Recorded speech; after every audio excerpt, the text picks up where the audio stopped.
ಪೂರ್ವ ಮುಂಗಾರು ಮಳೆಗೆ ರಸ್ತೆಗಳು ಕಂಪ್ಲೀಟ್ ಆಗಿ ಜಲಾವೃತ ಆಗಿರೋದು, ನೀರಿನಲ್ಲೇ ಬೈಕ್ ಹಾಗೂ ಸ್ಕೂಟರ್ಗಳು ತೇಲಾಡ್ತಿವೆ. ಇದೇನಾ ಬ್ರ್ಯಾಂಡ್ ಬೆಂಗಳೂರು ಅನ್ನುವಂತಹ ಪ್ರಶ್ನೆ ಇದೀಗ ಸಹಜವಾಗಿ ಉದ್ಭವ ಆಗುತ್ತೆ. ಪೂರ್ವ ಮುಂಗಾರು ಮಳೆಗೆ ರಸ್ತೆಗಳು ಕಂಪ್ಲೀಟ್ ಆಗಿ ಕೆರೆಯಂತೆ ಮಾರ್ಪಾಡಾಗ್ಬಿಟ್ಟಿವೆ, ಕಂಪ್ಲೀಟ್ ಆಗಿ ಜಲಾವೃತ ಆಗ್ಬಿಟ್ಟಿದೆ. ಇನ್ನು ನೀರಿನಲ್ಲೇ ಬೈಕ್ ಹಾಗೂ ಸ್ಕೂಟರ್ಗಳು ತೇಲಾಡ್ತಿದ್ದಾವೆ. ಹೀಗಾಗಿ ಇದೇನಾ ಬ್ರ್ಯಾಂಡ್ ಬೆಂಗಳೂರಿನ ಕನಸು, ಇದೇನಾ ಬ್ರ್ಯಾಂಡ್ ಬೆಂಗಳೂರು ಅನ್ನುವಂತಹ ಪ್ರಶ್ನೆ ಇದೀಗ ಮೂಡ್ತಾ ಇರೋದು.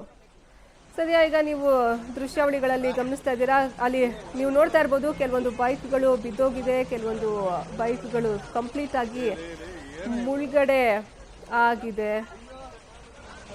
ರಸ್ತೆ ಮೇಲೆ ನೀರು ನಿಂತು, ಇದು ಪಣತ್ತೂರಿನ ದೃಶ್ಯ. ರಸ್ತೆ ಮೇಲೆ ಕಂಪ್ಲೀಟ್ ಆಗಿ ನೀರು ನಿಂತಿರೋದು. ಇದು ನದಿಯಂತೆ ಮಾರ್ಪಾಡಾಗ್ಬಿಟ್ಟಿದೆ ಇಲ್ಲಿನ ರಸ್ತೆ. ಹೇಗಾಗಿ ಅಂದ್ರೆ ರಸ್ತೆನ ಇದು ನದಿನ ಅನ್ನುವಂತಹ ಪ್ರಶ್ನೆ ಮೂಡ್ತಾ ಇರೋದು. ಯಾಕಂದ್ರೆ ಅಷ್ಟರ ಮಟ್ಟಿಗೆ ಅಲ್ಲಿ ನೀರು ನಿಂತಿರೋದು. ಪಣತ್ತೂರಿನ ದೃಶ್ಯವನ್ನ ನೀವೀಗ ಗಮನಿಸ್ತಾ ಇದ್ದೀರಾ. ಇನ್ನ ಕಾರ್ ನೋಡ್ತಾ ಇರ್ಬೋದು ನೀವು, ಮುಳುಗುವಂತಹ ಸ್ಟೇಜಿಗೆ ತಲುಪಿದೆ. ಅದರಲ್ಲೇ ಅವರು ಸಂಚಾರವನ್ನ ಮಾಡ್ತಾ ಇದ್ದಾರೆ. ಮತ್ತೊಂದು ಕಡೆ ತಮ್ಮ ಗಾಡಿ ಬಿದ್ದಿದೆ, ಅದನ್ನ ಎತ್ಕೊಳ್ಳುವಂತಹ ಕೆಲಸಕ್ಕೂ ಸಹ ಕೆಲ ಸವಾರರು, ವಾಹನ ಸವಾರರು, ದ್ವಿಚಕ್ರ ವಾಹನ ಸವಾರರು ಮುಂದಾಗ್ತಿದ್ದಾರೆ. ಇನ್ನು ಬೈಕ್ಗಳು ನೀರಿನಲ್ಲಿ ಬಿದ್ದು ಹೋಗಿದ್ರೆ, ಇನ್ನ ಕೆಲವು ನೀರಿನಲ್ಲಿ ಮುಳುಗಡೆ ಆಗಿದೆ.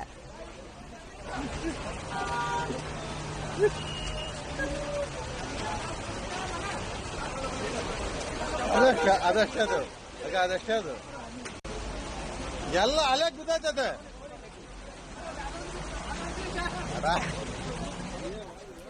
ಸದ್ಯ ಇದು ಪಣತ್ತೂರಿನ ದೃಶ್ಯಾವಳಿ. ಈಗ ರಸ್ತೆ ಮೇಲೆ ನೀರು ತುಂಬಿದೆ. ಇನ್ನು ಅಲ್ಲಿ ನಿಲ್ಲಿಸಿದಂತಹ ವಾಹನಗಳು ಬಿದ್ದು ಹೋಗ್ಬಿಟ್ಟಿದೆ. ಇನ್ನೂ ಕೆಲವರು ಕಾರ್ ನೋಡ್ತಾ ಇರ್ಬೋದು ನೀವು, ಅವರಿಗೆ ಹೋಗೋದಕ್ಕೆ ಸಾಧ್ಯ ಆಗ್ತಿಲ್ಲ.